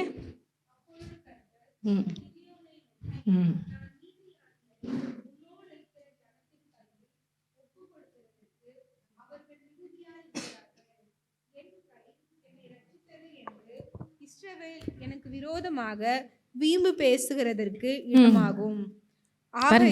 ஆகையால் பயமும் திகிலும் உள்ளவன் எவனோ அவன் திரும்பி கிளையாத் மலைகளில் இருந்து விரைவாய் ஓடிப்போக கடவன் என்று நீ ஜனங்களின் செவிகள் கேட்க பிரசித்தப்படுத்து என்றார். பாருங்க, 32,000 பேர் வந்துட்டாங்க. அப்பயும் ஆண்டவர் சொல்றாரு, என்னதான் இருந்தாலும் இந்த மக்கள் ஒன்று சொல்லுவாங்கப்பா, அவங்க இவ்வளோ பேர் போனதுனால நாங்கள் வின் பண்ணிட்டோம். அவங்க சுயத்தை மேன்மை பாராட்டுவாங்க. ஏன்னா தேவன் எப்பயுமே ஏன் அவரை பிடிச்சிக்கிற சொல்ல விரும்புகிறாரு, சுயத்தை ஏன் மேன்மை பாராட்டாமல் இருக்கணும்னு விரும்புகிறாரு? சொல்லுங்கப்பா, சொல்ல வரீங்க ஏன்? அப்போ கொஞ்சம் இப்போ நீங்கள் உங்களை டாப்பில் போக வைக்கிறாரு, அப்போ கூட ஆண்டவர் கிருபைன்னு என்ன ஏன் சொல்கிறாரு? உங்களை நீங்கள் ரொம்ப மட்டுப்படுத்தணுங்கிறதுக்காகவா? அதுதான் எதனால இழக்கிறோம் பெருமை. அதுதான் அது ஏன் வருது? ஏன் உங்களை அவரையே பிடிச்சிக்கிற சொல்கிறாரு? ஏன்னா he is the source, he is the life. இத்தனை பேருக்கு புரியுது? லைஃப் நான் தான் லைஃப். அதனால் எங்கே போனாலும் என்னையை மட்டும் விட்டுறாத, என்னையை விட்டால் லைஃப் போயிடும். ஏதோ அவரை பெருசாக நீங்கள் வந்து இது பண்ணணும் வைக்கணுங்கிறக்காங்க. நான் தான் லைஃப், எனக்குள்ளே தான் அந்த ஜீவன் இருக்குது. ஸோ என்னை பற்றிக்கோ, எனக்குள்ளே நீ ரிமைனாக இருந்தால் தான் கனி கொடுக்க முடியும். நான் கனி கொடுத்துட்டேன் பாரு அப்படி சொல்லிட்டு தனியாக நான் போய் ஒடிஞ்சிக்கிட்டு போய் பக்கத்தில் போய் உட்காந்துருக்கேன்னா கொஞ்ச நேரத்தில் போயிடும். வேரோடு இருந்தாதான், மரத்தோடு இருந்தாதான். இப்படி தான் நிறைய பேர் மிஸ் பண்ணிடுறோம். ஒரு ஸ்டேஜில் நம்ம மேலே போனோனையும் மரத்தை விட்டுறோம். அங்கேருந்து தான் நமக்கு எல்லாமே வரும். லைஃப் அங்கே தான் இருக்குது. அதனால தான் எங்கே சுற்றினாலும் தேவன் அவரை ஃபோக்கஸ் பண்ணுற மாதிரி, அவரை பிடிச்சிக்கிற மாதிரி நமக்கு மறுபடியும் இன்சஸ்ட் பண்ணுறாரு. காரணம், நீங்கள் அவரை விட்டுட்டு போனீங்கன்னா அந்த பட்டு போன மரம் மாதிரி தான். உங்களுக்கு போய் தனியாக விழுந்துச்சுன்னா எடுத்தோன்னே நாளைக்கே ஒன்றும் ட்ரை ஆகிடாது. ஒரு வாரம் 10 நாள் ஆக சூரிய வெயிலில் தண்ணி இல்லாமல் சத்துக்கள் கிடைக்காம கொஞ்சம் கொஞ்சமாக ட்ரை ஆகி கறிக்கட்டியாக போயிடும். இன்றைக்கி உடனே ஆண்டர் விட்டு போனவங்க வாழ்க்கையெல்லாம் அப்படி ஒன்றும் அவங்கள பார்த்து தெரியலையே நினச்சிடாதீங்க. கொஞ்சம் கொஞ்சமாக ஒன்றும் இல்லாமல் போயிடுவாங்க. ஆனால் அவருக்குள்ளே ரிமைனாக இருக்கிறவங்க எல்லா சீசன்லேயும் கனி கொடுப்பாங்க. இப்போ புரியுது உங்களுக்கு ஏன் அவரையே பிடிச்சிக்கிற சொல்கிறாருன்னு? இது ஏதோ உங்களை வந்து டார்ச்சர் பண்ணுறதுக்கோ உங்களை டாமினேட் பண்ணுறதுக்கோ இல்லை. உண்மையிலேயே அவர் அன்புக்குள்ளே அவர் ஜீவனுக்குள்ளே நிலை இருக்கும்போது நமக்கு பிளஸ்ஸிங். ஸோ அதனால தான் சொல்கிறாரு, எப்பா இவங்களுக்கு மறுபடியும் அந்த பெருமை வந்து என்கிட்ட பிரித்தா அவங்களுக்கு அவ்வளோதான் முடிஞ்சிச்சு. அதனால் இவங்களுக்குள்ள அந்த பெருமை வராமல் என் கையில் ரசித்தது என்று இஸ்ரவேல் எனக்கு விரோதமாக வீம்பு பேசுறதுக்கு இடமாக நான் கொடுக்காம இன்னும் கொஞ்சம் பேரை அவங்கள்ட்ட இருந்து என்ன பண்ணு, கட் பண்ணு. பயமும் திகிலும் உள்ளவன் எவனோ அவன் திரும்பி கிளையாத் மலையிலிருந்து விரைவாக ஓடி போக கடவன். வகையிலும் திகிலும் பயமும் திகிலும் இருக்கிறவன் வச்சு தேவன் பெரிய காரியங்களை செய்ய முடியாது. அதனால தான் அது வேண்டாம் சொல்கிறேன். அது உண்மையிலே உங்களுக்குள்ளே இல்லை. அப்படி பயம் திகிலும் உங்களுக்குள்ளே இருக்குன்னா நீங்கள் யாருக்கு இடம் கொடுத்துருக்கீங்க? அவன் சொல்கிற பொய்யை நம்பினா தான் பயம் திகிலும் வரும். நல்லா இருந்த ஆதாம் ஏவாளை பார்த்து நீ சாப்பிடு, நீ கடவுளை போல மாறி ரெடியே, அவள் கடவுளை போல தாண்டா இருக்காங்க, சாப்பிட்டதுனால ஆண்டவருக்கு விரோதமாக செஞ்சுட்டோன்னு பயமும் திகிலும் வந்துருச்சு. ஸோ சொல் 26,000 பேர் திரும்பி போய்விட்டார்கள். பேலன்ஸ் எத்தனை இருந்தாங்க? 16,000 பேர் மீது. கர்த்தர் கிதியோனை நோக்கி ஜனங்கள் இன்னும் அதிகம் அவர்களை தண்ணீர் அண்டிக்கு இறங்கி போக பண்ணு, அங்கே பரிசித்து காட்டு. அங்கே 2 விஷயம் சொல்கிறார். யார் வந்து குனிஞ்சு அந்த தண்ணியில் நாகி மாதிரி குடிக்கிறாங்க, இல்லை கையில் எடுத்து குடிக்கிறாங்க. இதில் வந்து இந்த நாகி மாதிரி குனிஞ்சு குடிக்கிறவனை டெலீட் பண்ணிடு. இது இப்படியே டெஸ்ட் வச்சு தேவன் டெலீட் பண்ணுறது காரணம், அவங்களுக்குள்ள உண்மையிலே ஹார்ட்டில் பயமும் திகில் இருக்கான்னு செக் பண்ணி இது ரொம்ப கஷ்டம், இதை வச்சு பண்ண முடியாது, வேண்டாம் இது சுயத்தில் இருக்குது, இது வந்து போய் நம்பிக்கிட்டு இருக்குது அப்படி சொல்லி டெலீட் பண்ணி கடைசியில் எத்தனை பேர் தேடுறாங்க? 300 பேர். 32,000 பேரில் கடைசியில் எத்தனை பேர் தான் அவர் கரெக்டாக வைக்கிறார் ஃபைனலாக? யுத்தத்துக்கு போகிறாங்க. எத்தனை பேர் வச்சுட்டு நீங்களே சொல்லுங்கள். அந்த அந்த டீமில் நீங்கள் இருப்பீங்களா? கஷ்டங்க. 300 பேர்லாம் ரொம்ப கஷ்டம். ஒரு நாட்டை எதிர்த்து மீதியானியர்களுடைய, அது பலத்தவர்கள், அவர்கள் எதிர்க்க 300 பேர். நம்மளாம் எஸ்கேப் ஆயிடணும்பா அப்படி சொல்லி எஸ்கேப் ஆவீங்க. ஆனால் அப்படியும் பாருங்கள், தேவன் இந்த 300 பேரை வச்சு 9 அன்று ராத்திரி கர்த்தர் அவனை நோக்கி, நீ எழுந்து அந்த சேனை எடுத்துட்டு போ, அதை உன் கையில் ஒப்பு. எப்பயுமே தேவன் முடிச்சவனையும் ஒப்பு கொடுத்துட்டேன் பார்த்தியா, வின் பண்ணிட்டே சொல்ல மாட்டார். பயங்கரமாக சுச்சுவேஷன் சீரியஸாக இருக்கும். அந்த பக்கம் வந்து லட்சக்கணக்கான பேர் ரெடியாக இருப்பான் வெப்பன்ஸோட. இங்கே தேவனை 300 பேர் வச்சுட்டு, பயப்படாத உன்கிட்ட எல்லாம் முடிஞ்சு போச்சு, ஒப்பு கொடுத்துட்டேன்னு பாரு. தேவனுடைய காரியங்கள் சூப்பர் நேச்சுரல். அவர் சொல்கிற எல்லாமே பைத்தியமாக இருக்கும். அதனால தான் நாங்களாம் கமிட் ஆகிறதில்ல சிஸ்டர் அப்படி சொல்கிறீங்க. உங்களை மாதிரி ஒரு சிலர் தான் அப்படியே பண்ண வேண்டியதுதான். நாங்களாம் அதனால தான் வந்தோம்மா, இப்போ நமக்குன்னு ஏதாவது சில சூஸ் பண்ணிட்டு போயிட்டே இருக்கோமா, நம்ம சேஃபாக ஜேர்ன் பண்ணணும் லைஃப்பை, ரிஸ்கெல்லாம் எடுக்கக்கூடாது அப்படின்னு. தேவனுடைய காரியங்கள் எல்லாமே எப்படி இருக்கும், நாளைக்கு என்ன நடக்குன்னே தெரியாத மாதிரி இருக்கும். ஆனால் தேவன் சொல்வார், எல்லாம் ரெடி, உனக்கு தான் வெற்றி, போயிட்டே இரு. கொஞ்சம் கூட பாசிபிள் இல்லையே சூழ்நிலை. 300 பேர் பெருசா, நிறைய பேர் விட்டுட்டாரு. வெப்பன்ஸ்லாம் வேண்டாம், அதுலேயும் உங்களுக்கே தெரியும் என்ன மாதிரி வெப்பன்ஸை வச்சுக்கிற சொல்கிறாரு. தெரியுமா எத்தனை பேர் விபிஎஸ்ல எத்தனை இடத்துல படிச்சிருக்கீங்க சண்டே கிளாஸில்? நீ என்ன பண்ணியிருக்கணும், ஒரு ட்ரோன்லாம் இப்போ லேட்டஸ்ட்டாக தான்ப்பா, உனக்கு ட்ரோனில் தான் சண்டை போடுறாங்க, ரோபோட்ஸ்லாம் கொஞ்சம் செட் பண்ணிக்கோங்க. இதெல்லாம் வச்சு நம்ம போனோம்னா கரெக்டாக பாயிண்ட்டை பார்த்து அடிச்சிடலாம் அப்படின்னா பரவாயில்ல. 300 பேர் கூட தேவை. இப்போல்லாம் வந்து மிலிட்ரிஸில் நிறைய ஆட்கள் இறக்குறாங்கன்னு சொல்லிட்டு இப்போ அடுத்து ரோபோஸை தான் இறக்க போகிறாங்க எல்லா நாட்டுகளுக்கும். ரோபோஸ் போந்து மாற்றி போய் சண்டை போடட்டும், எதுக்கு பாவம் ஆள்களை வந்து செத்துட்டு ரத்தமும் இதுமா ஆகிட்டுருக்கு. ஸோ ட்ரோன் இப்போ அதுக்கடுத்து ரோபோட்ஸ் வரும். ரோபோட்ஸ் மாற்றி மாற்றி சண்டை போடணும். அதனால தான் ஒரு காலத்தில் அதுக்கு ஓவராக இன்டெலிஜென்ட்டை கொடுத்து ரோபோட்ஸ் வந்து நம்மளை ஆணுன்னு சொல்கிற அளவுக்கு பெரிய காரியங்கள் நடக்க போகுதுன்றாங்க. ஏன்னா இவங்க இன்புட் அதிகமாக கொடுத்து இன்னும் யோசினோடனே அவன் ஒன்னே போடுறதுக்கு ரோபோட் யோசிக்குது. நீ தானே பிரச்சனை, என்ன மனுஷங்க தான் அந்த உலகத்தை ஆளணுமா, நாங்கள் ஆள்றோம் நீ கேள்றான்னு சொல்லி அடுத்தலாம் அப்படிலாம் வரப்போகுதுன்றாங்க. ஏன்னா இன்டெலிஜென்ஸ் உங்களுக்கு அதிகமாக இன்புட் கொடுக்க இன்னும் கொஞ்சம் நீ இப்படி யோசி, அப்படி போய் அடி இப்படி போய் அடி, இன்னும் கொஞ்சம் இன்புட் கொடுத்தோன்னே அவன் முழுசாக நம்மளை விட ரொம்ப இன்டெலிஜென்ட்டாக மாறிடுது. உங்களை எப்படி கண்ட்ரோல் பண்ணலாம் அப்படின்னு அப்படிலாம் ஆட்கள் வரப்போகுதுன்றாங்க. அது மாதிரி தான் எல்லாம் நடந்துகிட்ருக்கு போகிற காரியங்கள்லாம். ஸோ இங்கே அப்படி உங்கள்கிட்ட ஏதாவது சொன்னால் கூட பரவாயில்ல, இங்கே 300 பேர். ஆனால் நீ எடுத்துகிட்டு போக வேண்டியதெல்லாம் என்ன நான் உனக்கு சொல்கிறேன். அதுக்கு முன்னாடி தேவன் எப்பயுமே சைக்காலஜிக்கலாகவும் உங்களுடைய எதிரிகளை விழ வைக்கிற தேவன். சைக்காலஜிக்கலாக சில விஷயங்களெல்லாம் பண்ணால் நிறைய விஷயங்கள் உங்களுக்கு மாற்றங்கள் வரும். இப்போ கூட நீங்கள்லாம் வந்து ரொம்ப பயத்தில் இருந்தீங்கன்னா சைக்காலஜி டாக்டர்கிட்ட போனால் உங்களுக்கு ஃபோபியா இருக்குன்னுபாங்க. உங்களுக்கு என்ன இருக்குது, ஹைட்ரோஃபோபியானா தண்ணியை பார்த்தா பயம். எத்தனை பேர் தண்ணியை பார்த்தா பயம்? நிறைய பேருக்கு ஹைட்லேருந்து இப்படி கீழே பார்த்தா பயமாக இருக்கும், அதுக்கு ஒரு ஃபோபியா. எல்லாத்துக்கும் ஒரு டைட்டில் வச்சுருக்காங்க. அப்போ உங்களே ஒரு பேஷண்ட்டாக மாற்றிடுவாங்க. நீங்கள் ரொம்ப பயப்படுறீங்களா, பேசாந்து மாத்திரையை போட்டு படுங்க அப்படின்றவாங்க. ஐயோ நான் பேஷண்ட் ஆகிட்டேனே. அப்படி பார்த்தா ஒவ்வொருத்தவனுக்கும் ஒரு பேஷண்ட் ஆயிடுவான். டாக்டர்கிட்ட போனீங்கன்னா கால் வலிக்குது, உங்களுக்கு இது பிரச்சனை அது பிரச்சனை, மொத்தத்தில் இந்த வயசுலேயே பேஷண்ட் ஆகிட்டோம் நம்மெல்லாம் என்ன அப்படின்னு உங்களுக்கு ஒன்று வந்து. அதனால தான் ஆண்டவர் சொல்கிறாரு, எல்லா காரியங்களையும் ஆவிக்குரிய விஷயமா பாரு. ஸோ பயம்ங்கிறது ஒரு ஆவி. அதனால தான் தேவன் பயத்தின் ஆவியை கொடுக்காமல் பலமும் அன்பும் தெளிந்த புத்தியும் ஆவியை கொடுக்குறாரு. ஸோ எல்லாமே ஒரு ஸ்பிரிட். இப்போ வெனஸ்டே சர்வீஸில் சொல்லி கொடுத்துட்ருக்கீங்கல்ல, உங்களுக்கு பலவீனப்படுத்துகிற ஆவின்னு சொல்கிறாரு. உங்களுக்கு ஒரு பலவீனம் இருந்தால் அதை எப்படி பார்க்கணும், ஏதோ ஒரு பிசாசு பலவீனப்படுத்துது என்னைய, வெளியே போய் சுனாமத்திலே சொல்லணும். அதை உட்காந்து ஆராய்ச்சி பண்ணி இதுக்கு என்ன நேம், இதுக்கு என்ன எந்தெந்த காலத்துலேருந்து வந்து இது எப்படி ட்ரீட்மெண்ட் பண்ணாங்க, அதுவும் ஒரு வகையில் பண்ணி போகலாம். ஆனால் தேவன் எல்லாத்தையும் ஈஸி அண்ட் லைட்டாக அவங்களுக்கு மாற்றி கொடுக்குறேன். எதாக இருந்தாலும் புதுசாக ஒரு வியாதி வந்தாலும் அதுக்கு பின்னால் பிசாசு தான் இருக்கான். இயேசு நாமத்திலே என் வியாதிகளை தேவன் சுமந்து தீர்த்துட்டார், என் வாழ்வில் இருக்கிறவங்க ரைட்ஸ் இல்லைன்னு சொன்னீங்கன்னா அது போய்த்தான் ஆக வேண்டும்.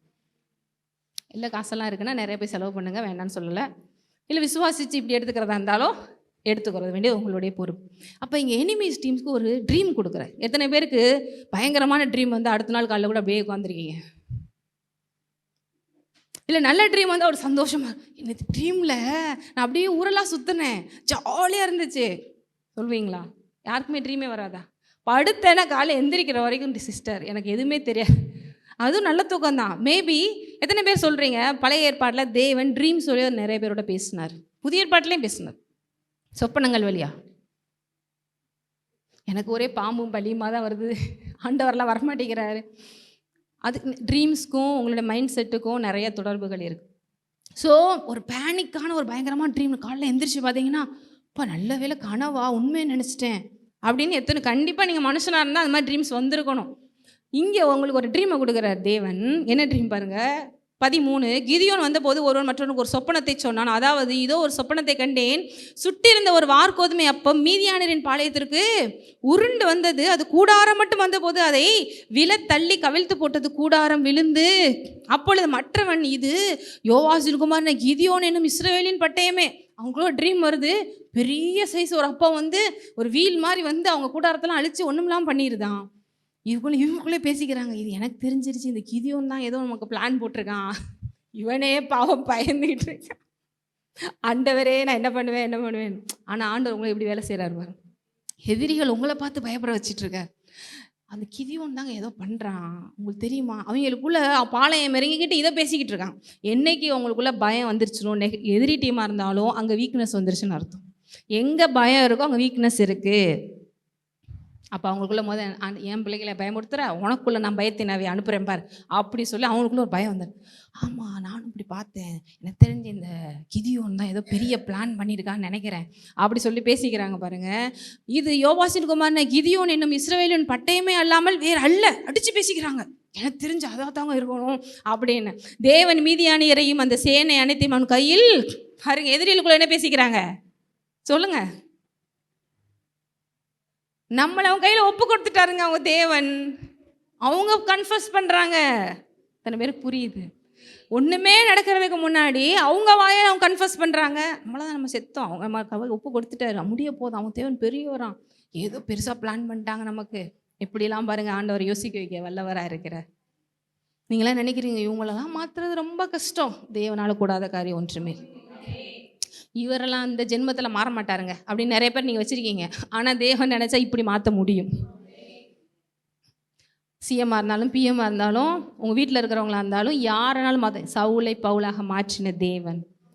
இன்னும் எத்தனையோ எக்ஸாம்பிள் சொல்லிட்டு போகலாம். ஸோ இவங்களுக்குள்ள இப்படி பேச வைக்கிறார். கிதியோன் அந்த சொப்பனத்தையும் அதன் யார்த்தியத்தையும் கேட்ட போது, இப்போ தான் கிதியோனுக்கு இந்த விஷயம்லாம் இப்படி நம்மளை பற்றி பேசிக்கிறாங்களாம் அப்படின்னு சொன்னையும் அவன் பணிந்து கொண்டு இஸ்ரவேலின் பாளையத்தை திரும்பி வந்து, எழுந்திருங்கள், கர்த்தர் மிதியானின் பாளையத்தை உங்கள் கையில் ஒப்பு கொடுத்தார் என்று சொல்லி அந்த 300 பேரை 3 படையாக வகுத்து அவர்கள் ஒருவரிடம் ஒரு எக்காலத்தையும் என்ன வச்சுருக்காங்க?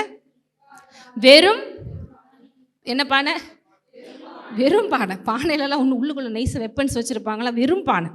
அடுத்து அந்த பானைக்குள்ளே வைக்கும் தீவெட் டார்ச். அந்த காலத்துலலாம் வந்து இது மாதிரி லைட்ஸ்லாம் இருக்காது போருக்கலாம். ஸோ ஒரு லைட் அவங்களுக்கு தீப்பந்த மாதிரி வச்சுட்டு பானைக்குள்ளே வச்சுட்டு என்னது எக்கால், இதுதான் வெப்பன்ஸ். நீ வருவீங்களா நீங்கள் போருக்கு? நான் கிளம்புனா சிஸ்டர் நீங்கள் கொஞ்சம் லூஸுன்னு தெரியும், இவ்வளோ லூஸாக இருப்பீங்க நாங்கள் நினைக்கவே இல்லை. வேறு ஆளை பார்த்து நம்ம தெரியாமல் ஒரு சர்ச்சைக்கு வந்துட்டோம் போல். பைபிள் ஓரளவு நாங்கள் ஒத்துக்கிறோம், இதெல்லாம் கொஞ்சம் ரொம்ப ஓவர், இப்படிலாம் எங்கேயாவது போருக்கு போக முடியுமா? நாங்கள் என்ன பண்ணுறது? ஒரே நான் லூஸுன்னா அப்போ சொன்ன எல்லாருமே லூஸு தான் சொல்ல முடியும். இப்படி கிதியோன் அணியில் நீங்கள் சேருவீங்களா? இன்றைக்கி கிடியன் மினிஸ்ட்ரிலாம் வச்சுக்கிறோம். நம்ம அதுக்கெலாம் வராங்களே, பைபிள்ஸ்லாம் கொடுத்து வருஷம் ஒரு தடவை வராங்களா? அது மே மாதம் கேட்டிருக்கான். கிடியோன் மினிஸ்ட்ரி எப்படி பயந்தாங்களுக்கு எவ்வளோ பேர் வந்துருச்சுன்னு. ஏன்னா நீங்கள் விசுவாசித்தீங்கன்னா உங்களை தேவனுடைய உயர்த்துவார். இத்தனை பேருக்கு புரியுது. இன்னைக்கு கிதியோன் சேனை கிதியோனை போல புறப்படுன்றோம். உண்மையிலே கிதியோன் எவ்வளோ வீக்குன்னு புரியுதா உங்களுக்கு? ஆனால் ஆண்டவர் கொடுத்த ஸ்ட்ராட்டஜி அவன் ஃபாலோ பண்ணதான் அவன் விசுவாசத்திற்கான பெரிய ரகசியமே. ஏன்னா நீங்களாக இருந்தால் கண்டிப்பாக வரமாட்டீங்க. அப்போயும் ஒருத்தன் வந்து கிளம்புறான் பாருங்கள். அதனால தான் விசுவாச வீரர்கள் பட்டியலில் கிதியோன் வந்துட்டார். புரியுதா புள்ளையா? போன தடவை பாராக் விசுவாச வீரர்கள் பட்டியலில் வரதை நம்மளால் ஒத்துக்கவே முடியல. என்னங்க இது தெபோரா தான் போகிறாங்க, இவர் கொஞ்சம் பயப்பட தான் செய்கிறார், இவரையும் லிஸ்ட்டில் கொண்டு வந்துட்டாங்களேன்னா பயத்துலேயும் இறங்குறான், அதனால் அவனை கனப்படுத்துகிறார்.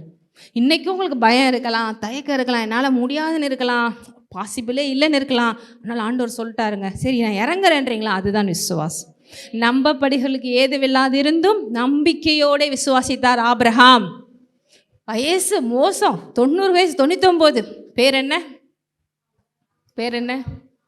ஆபிரகாம்னா என்ன?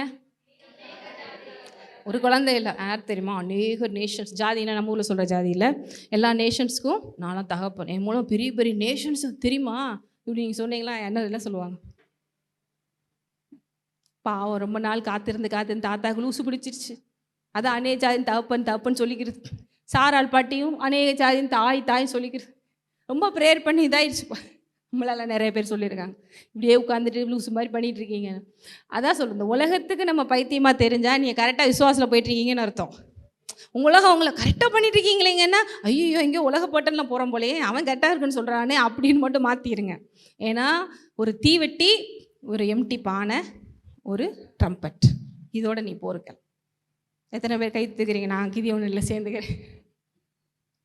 நாளை பின்ன முறையில் நம்ம ஊழியத்தில் கூட இது மாதிரி ஏதாவது ஒரு ப்ராஜெக்டை கொடுத்து செய்ய சொல்லி, நான் உங்களுக்கு சொல்லி, அப்போ தான் இருக்கு நீங்கள் எத்தனை பேர் சர்ச்சைக்கு வர. ஒரு மாதம் நான் ஊருக்கு போயிட்டேன், எனக்கு வாழை விட்டுருங்க. ஆனால் அதுதான் விசுவாசம். அதனால தான் கிதியோனுடைய எபிரேயர் 11 வந்திருக்கு. இத்தனை பேருக்கு புரியுது.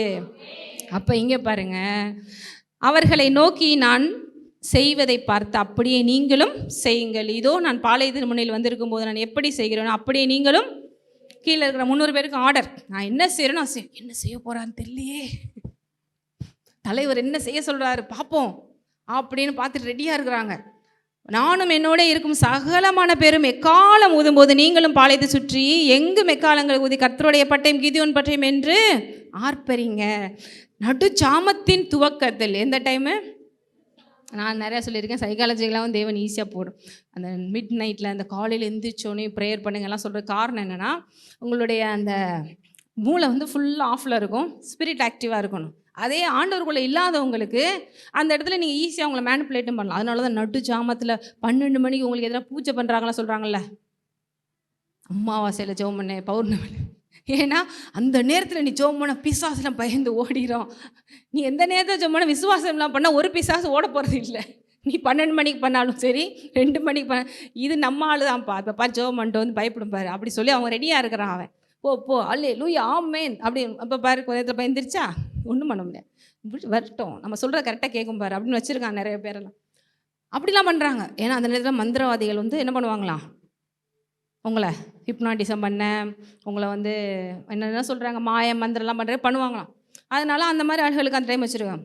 தேவன் எப்படி எல்லாத்தையுமே படைச்சவரில் உடனே என் வலைக்குள்ளே நான் விளை வைக்கிறேன்டா சொல்லிட்டு அந்த நேரத்தில் நல்லா டீப் ஸ்லீப்பில் இருக்கும்போது, எப்போயுமே ரொம்ப டீப் ஸ்லீப்பில் இருக்கும்போது ஒரு சின்ன சவுண்டு கீழே பாத்திரங்கிறதுல தான் டப்பான்னு எந்திரிச்சிருவீங்க.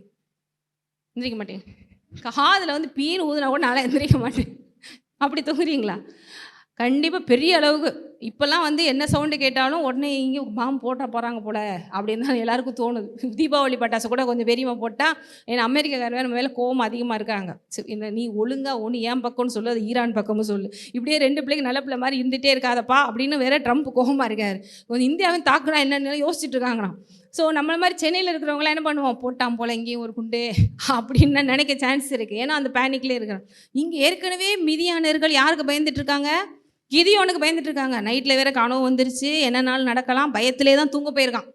ஸோ இங்கே மிட் நைட்டில் ஆண்டவர் என்ன சொல்கிறாரு, நடுஜாமத்தின் துவக்கத்தில் ஜாமக்காரரை மாற்றி வைத்த பின்பு கிதியோனோடு இந்த 100 பேரும் அந்த ஜாமத்தின் துவக்கத்திலே பாளையத்தின் முன்னில் வந்து எக்காலங்களை தங்கள் கையில் இருந்த பானைகளை 3 படைகளுடன் மனுஷரும் எக்காலங்களை ஊதி செஞ்சோன்னே யார் செய்யணும், பேலன்ஸ் இருக்கிற அந்த 3 டீமும் செய்யணும். பானைகளை உடைத்து எக்காலங்களை ஃபஸ்ட்டு ஊதுறாங்க. ஊதிட்டு பானைகளை உடைத்து தீவெட்டிகளை தங்கள் இடது கைகளிலும் ஊதும், எக்காலங்களை தங்கள் வலது கைகளிலும் வச்சுக்கிட்டு இப்போ ஒன்று அவங்க சொன்ன மாதிரி செய்யணும். என்ன சொல்கிறாங்க பாருங்கள், பிடித்து கொண்டு கர்த்தரின் பட்டயம் கிதியோனின் பட்டயம் என்று சத்தமிட்டு பாளையத்தை சுற்றிலும் அவரவர் தங்கள் நிலையிலே. அப்பொழுது பாளையத்தில் இருந்தவர்கள் எல்லோரும் சிதறி கூக்குரலிட்டு, அதுதான் ஒரு என்ன சொல்கிறது, சைக்காலஜிக்கலாக ஒரு அட்டாக். பயங்கர இல்லை, பயத்தில் வேற படுத்து கிடக்கிறான். எத்தனை பேருக்கு இப்போயும் இந்த எக்ஸாம் எழுதிட்டு இருக்கிற மாதிரியே கனவு வருது. இன்னும் எழுதி முடிக்குள்ள பேப்பரை பிடிங்கிட்டாங்க, எனக்கு இப்போ இந்த மாதிரி கனவு வந்துட்டுருக்கு. ஐயோ பஸ்ஸை விட்டுட்டேங்க கனவுல. ஏன்னா அந்த மாதிரி நிறைய விஷயங்கள்ல நீங்கள் வந்து ரொம்ப பேனிக்காக இருந்திருப்பீங்க. அது இப்போயும் உங்களுக்குள்ளே இருக்கும். யாருக்கும் வந்ததே கிடையாது. ஐயோ இங்கு தீர்ந்து போச்சே, லாஸ்ட் ஒரு கொஸ்டின் தான் இருக்குது. இந்த மாதிரி நிறைய கனவுகள் இருக்குது. வருது, பாம்பு துரத்துது, நல்ல வேலை ஒரு இடத்துல போய் ஒளிஞ்சிட்டேன், துரத்திக்கிட்டே வந்துச்சு, அப்பா கனவா அப்படின்னு.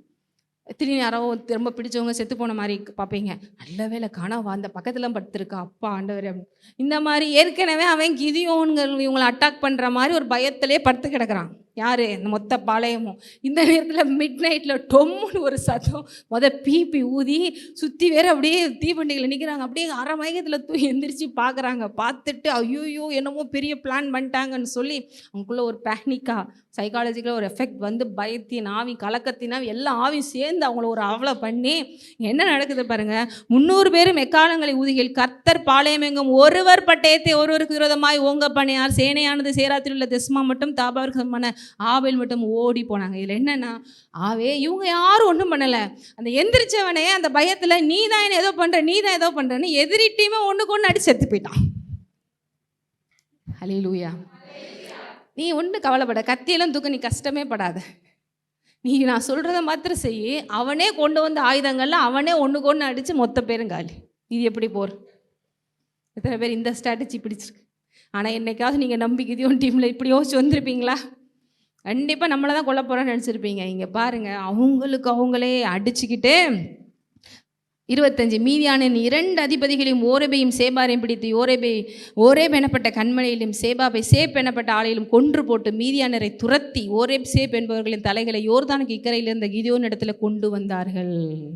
8 கொஞ்சம் படித்து பார்த்தீங்கன்னா அதுக்கடுத்து அவர் இன்னும் என்னென்ன பண்ணாரெலாம் இருக்கும். இப்படியாக இஸ்ரவேலுக்கு வெற்றி கிடைத்தது. இப்படியாக எதிரிகள், அதாவது இஸ்ரவேலுக்கு ஒரு பைசா செலவில்லாமல் எதிரிகள் மொத்த பேர் அவங்களுக்கு அவங்களே அடிச்சுட்டு இறந்துட்டாங்க. நம்ம பட்ஜெட்டில் இங்கே இப்போ வந்து வாரம் நடக்கிறதுனால பாருங்கள் நிறைய செலவாகும். அமெரிக்காவை நல்லா கொஞ்சம் ஸ்டாப் பண்ணி வச்சுருக்கு. எப்போ பார்த்தாலும் ட்ரோன்ஸோ அது இதுன்னு போகும்போது லேக்ஸ் கணக்கில் அவங்களுக்கு கோடி கணக்கில் செலவு.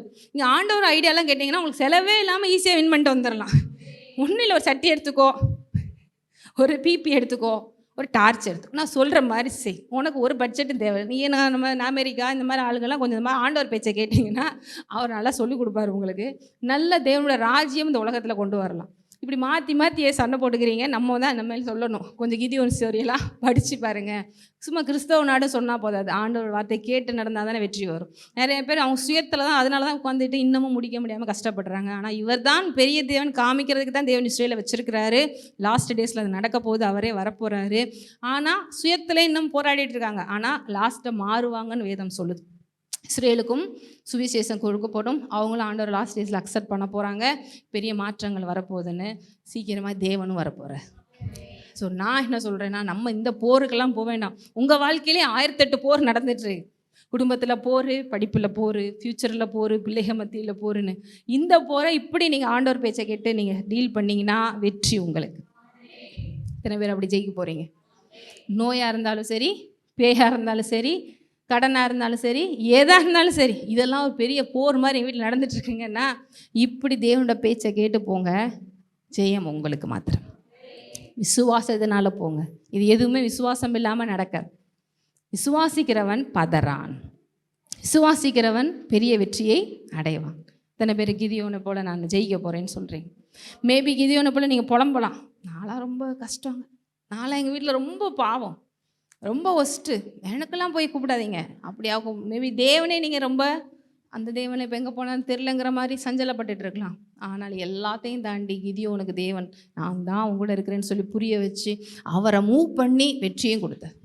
உங்களையும் மூவ் பண்ண வச்சு வெற்றியை எடுக்க வைக்கிற வரைக்கும் அவர் ஓய மாட்டார்.